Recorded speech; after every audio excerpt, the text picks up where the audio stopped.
Hi, I'm going to do a series of videos just around financial literacy. This was something I did quite a few courses on, and then I also spent quite a bit of time taking people through that. That was one of my jobs at Lifeline, was really to try and divest financial literacy. And the reason I think this is important is because it's not really talked about at school. It's just the education system doesn't matter. I'm not bagging it. It has a lot of things that it needs to do. But also, what I notice is that bad financial habits beget bad financial habits, and it really takes one person to break that cycle. But that's sometimes it's that same old adage: if you don't know what you don't know, you're not going to break that cycle because you don't know. And I'm going to talk about financial literacy across a few different things. I'm going to talk about the dirty B word, and we'll talk about that later on. We're going to talk about habits, and we're going to talk about knowledge. And one of the things that I found that was really important as well was just around goals. And we talk about this for mental health. You look at all of the things that I'm talking about there: knowledge, habits, goals. That's all really to do with mental health as well. We're trying to do things through our mental health to make sure that we have sustainable things that we can do to make the mental health become something that we manage. I know that I still do stuff for my mental health every day to make sure that I'm okay and that I'm actually looking after myself in a way as well. The reason I look over there is because there's just light and I'm just gather my thoughts. So you'll see me do that a lot in a lot of the videos. But financial literacy, I think I was lucky. I had parents that actually taught me financial literacy, and I also had the type of mind that wanted to be about financial literacy. I also probably in one sense was very much future orientated, and if you're future orientated in financial literacy, that means you are looking at where you will be in the future. A lot of times people, regardless of where they are present, and so therefore they're looking at the money they have and how they can spend it.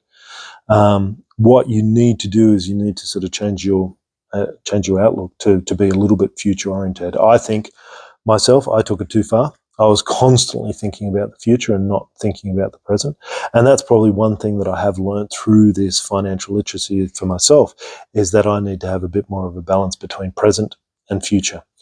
Enjoying the time now, but also making sure that I'm planning for the future. I can probably say with my life, I've planned for the future. That's salted, so I need to sort of now start to sort of think about my life at this time instead.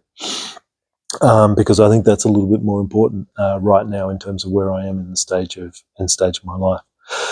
The other thing that I wanted to talk about as a starting point for financial literacy is that it happened. The people that I saw were from all walks of life, and all ages of life, and all careers, and all education levels. Everything. Some people needed just reassurance that they were doing the right thing. Some people needed guidance from the start. All the people should be congratulated that they actually wanted to make some sort of change, because that is the biggest part in terms of financial literacy, and making a conscious change for yourself. And we had some people that wanted to make the change, but they weren't ready to make the change. And that's something you also need to sort of be aware of when you're doing something around financial literacy. Is I might want to make the change, but there are some things in my life right now that won't allow this to happen. And I'm not talking about, I've got fines to pay and bills to pay and those sort of things. It's just a mindset thing. You may be in a bad relationship. You may need to get other people on board. You may need to sort of realize to yourself that actually I do need to make a change. It's sometimes as simple as that. It's sometimes you need to sort of just have that sort of chat to yourself as well. So all of these people that came and saw me, they all had this in common. They were either ready or close to ready to make that change. They saw that they needed to make a change to actually improve their just quality of life. And they also acknowledged that they didn't know where to start. And so all of those things were the first thing that we needed to do. So I'm going to do a series of videos just on this, interspersed with some of the other ones. So I hope you're interested in this. But I think one of the things that you'll find, based on the knowledge, the habits, and all of that sort of stuff, you'll get an understanding of how this can also impact you in other places as well. So that will be good.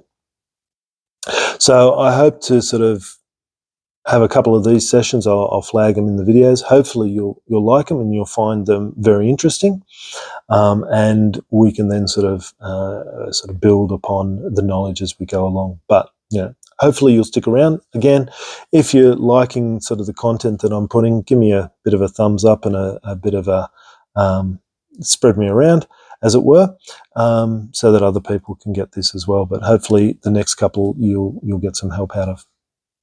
Thanks very much.